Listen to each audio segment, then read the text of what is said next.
Любители на риболова на скобар окупираха бреговете на река Струма в Бобошево, край Белополския и Брежанския мост. В Бобошево водичарите са групирани най-вече около бетонната стена до ресторанта срещу моста, водещ към центъра на градчето и на отсрещния бряг. Мъжете се хвалят с сериозен улов и казват, че реката е пълна с този вид риба.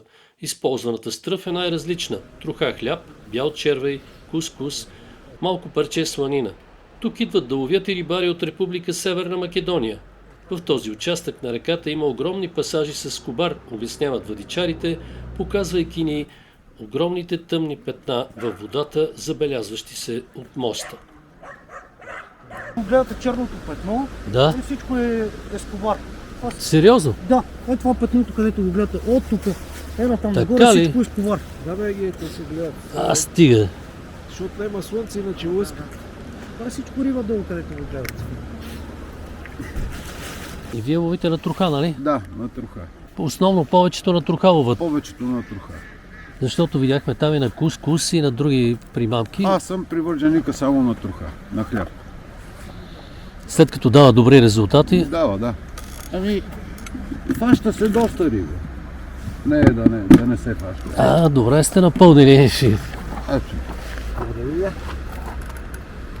И това е за дена рибата, която взимам за мене си. Останалата риба, всичко останало се пуска обратно вътре във водата.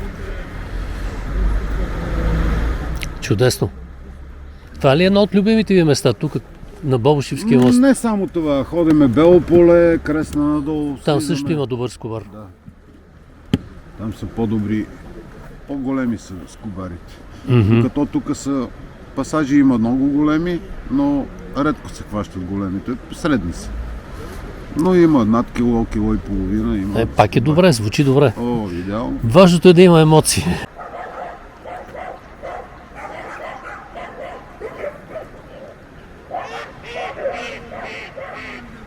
Сварим кускус и ако се хване. Поне за мене. Ако се хване. Ако не се хване, От сутринта има ли резултати иначе? Има ли нещо? Има ли някоя рибка да снимаме тук? Риболовеца си е риболовец. не е верно, бе. Това е до ден. Имаш ден, какво беше? Имаш крава, пиеш млеко. Нямаш крава, не пиеш млеко.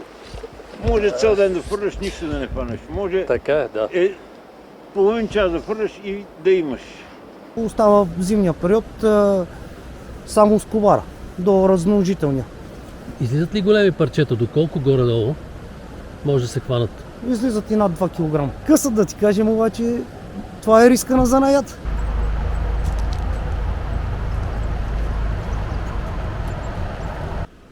Мнозина от хвърлящите въдици казаха, че не се плашат от студа и предпочитат всяка свободна минута да са край реката. В празничните дни по думите им също са тук. Добавиха, че с близките вкъщи могат да седнат на празничната трапеза и вечерта.